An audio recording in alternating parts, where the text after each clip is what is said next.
all of the above.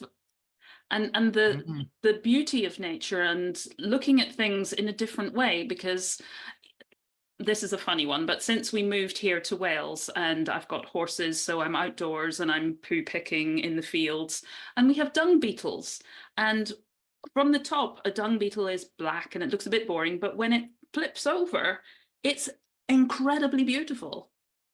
Or if you look at a leaf and the intricacies of a leaf or a feather, and they're just so awe-inspiring.